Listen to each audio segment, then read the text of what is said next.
আমিও মানুহ কৃষক কৰা গোচৰ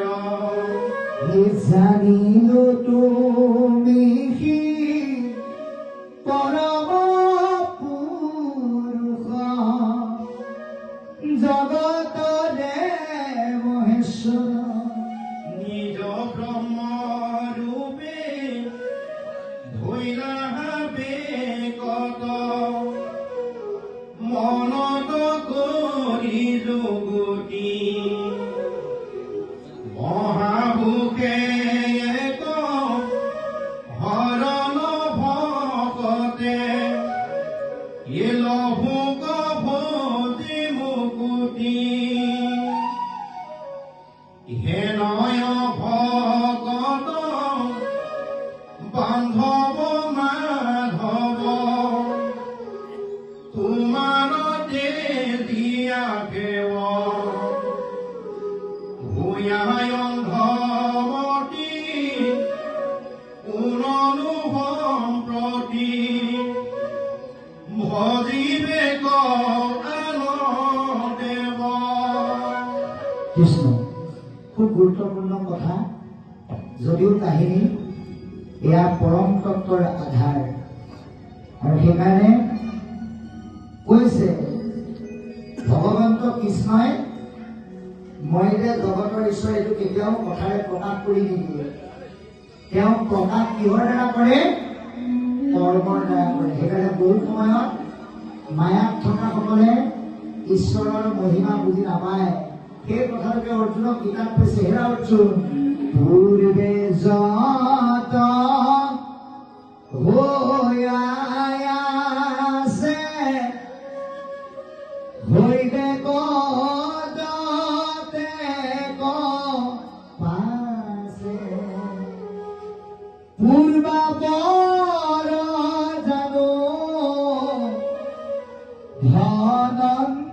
ধনঞ্জয় মুখে নজানি মোৰহে কত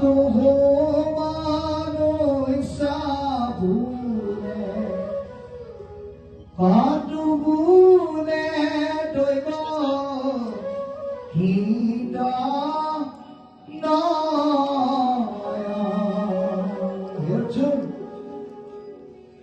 আগতে যিবিলাক হৈ আছে এতিয়া যিবিলাক হ'বলৈ গৈ আছে আৰু ভৱিষ্যতে যিবোৰ হ'ব এই সকলোবিলাক মই জানো কিন্তু মোক নজনা বহুতে মোক কি বুলি কয় লাৰু খোৱা কৃষ্ণ বসুদেৱৰ পুতেক কৃষ্ণ যশোদাৰ পুত্ৰ কৃষ্ণ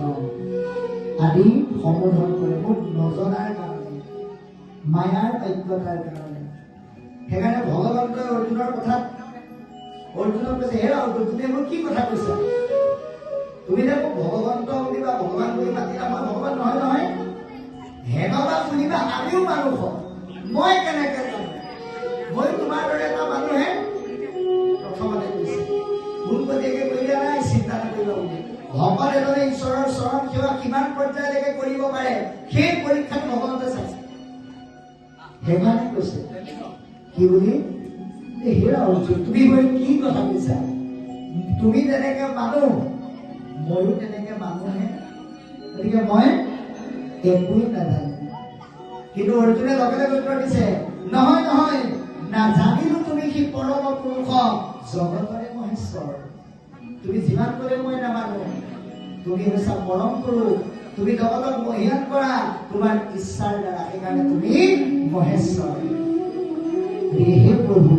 তুমি আমাক কৃপা কৰা কাৰণ তোমাৰ জন্ম মৃত্যু নাই তথাপিও তুমি মনত কিছুমান যুক্তি বান্ধি লোৱা কি যুক্তি যে তুমি অৱতাৰ ধাৰণ কৰিবা অৱতাৰ ধাৰণ কৰি তুমি নিৰ্গুণ হৈও কিছুমান গুণলীলা কৰিবা যিসমূহ গুণলীলা মানুহে গায় আৰু শুনি তোমাৰ চৰণৰ আশ্ৰয় লৈ তোমাক ভজি মানুহে যাতে মুকুতি লভিব পাৰে